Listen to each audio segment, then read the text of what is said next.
તો જોઈએ આપણે આજે જે બીડી પીવાથી શું આપણને નુકસાન થાય છે એ માટેનો પ્રયોગ કર્યો છે. એક બોટલ લેવાની છે, એ નીચે કાણું પર દેવાનું, ઝીણી પાઇપ લગાવવાની છે અને બોટલના ઢાંકણી પર પણ એક કાણું પાડીને એક પાઇપ લગાવવાની. ત્યાં આપણે બીડી ભરાવીશું અને બીડી સળગાવીશું. પછી આપણે જોઈશું કે આગળ શું એની અસર થશે. તો આપણે એમાં અડધું પાણી ભર્યું છે. એની બોટલ આપણે ઉપર આ રીતે એની કેપ ફિટ કરી દેવાની છે.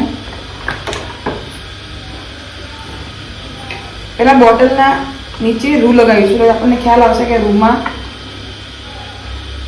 જે બીડીનો ધુમાડો છે જે અહીંયા બધો એકઠો થશે. રૂ લગાવીને આ રીતે બાદ આપણે ઉપર એક બીડી લગાવીશું.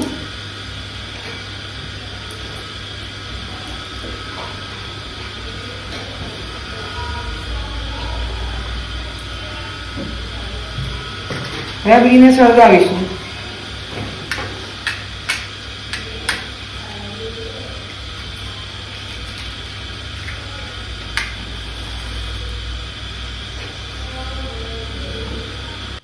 જોઈ શકો છો જેમ બીડી જેમ સળગે છે નીચે અંદર ધુમાડો જતો જાય છે. એટલે આપણે જે શરીરમાં આપણે જેમ બીડી ખેંચીએ ને એટલે જે એનો અંદરનો ધુમાડો અને તમાકુ હોય, અંદર જે એના ખરાબ જે કેન્સરયુક્ત અંદર ભરેલા હોય દ્રવ્યો, એનો ધુમાડો અંદર આપણા ફેફસામાં. જો આ બોટલમાં બધો ધુમાડો ભરાઈ ગયો. એક બીડી આપણે સળગાવી છે એમાં આખી રીતે આપણા ફેફસામાં આવી રીતે પણ બીડીનો ધુમાડો અંદર આટલા ભરાય છે.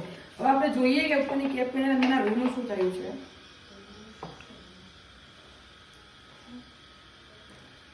તો જુઓ આ રૂમ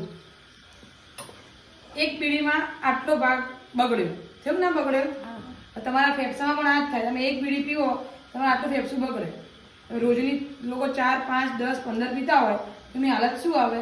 અમુક વર્ષો પછી એમના બધા ફેફસા તે કાળા થઈ જાય. ફેફસામાં આવું કાળાશ જમા થઈ જાય.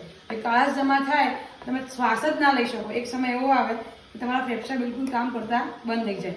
એટલે એ ટાઈમે તમને ત્યારે ખબર પડે કે બીડી નથી પીવી જોઈતી. સ્ટાર્ટિંગમાં તમે એક પીતા હોય તમને નડે નહીં, 2 પીતા હોય એમ કરતાં કદાચ તમે વધારે પીવા માંડો, એક સમય એવો આવે તમારા બધા ફેફસા કાળા થઈ જાય એટલે તમને તમારી બ્લડ કેન્સર, લંગ કેન્સર થાય છે ને, ફેફસાના કેન્સરો થાય. પછી તમારો શ્વાસ લેવાનું બંધ થઈ જાય. પછી માણસ મૃત્યુ પામે.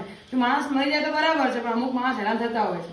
ફેફસા કામ કરતા ના હોય, શ્વાસ લઈ શકતા ના હોય, એટલી દવાઓ ખાવી પડે, આટલું ચાલતે શ્વાસ ચડતો હોય. એટલે આ બધી જ કારણ શું છે? તમારું બીડી. જેટલી બને એટલી બીડી ના જ પીવી જોઈએ. ક્યારે આ વ્યસન કરવું જોઈએ નહીં. હવે મસાલા જે લોકો ખાય છે એ ઓછી ધીમી પ્રક્રિયા છે, આ ઝડપી પ્રક્રિયા છે. જે બીડી પીવે ઝડપી અસર કરે. મસાલા લોકો ખાય એ પણ વ્યસન છે, એ પણ ના જ ખાવું જોઈએ. પણ મસાલા શું પેટમાં જાય, ધીમે ધીમે ડાયજેસ્ટ થાય પછી આગળ વધે. સૌથી વધારે ખતરનાક તો શું છે? બીડી. સીધું તેના ફેફસાને અસર કરે. એક બીડીમાં જોયું કે આ આટલું ખરાબ થઈ ગયું તો આપણા ફેફસા તો કેટલા હોય કે ફેફસા ખરાબ બધા બહાર થાય નહીં. એટલા માટે બીડી ક્યારેય પીવી જોઈએ નહીં.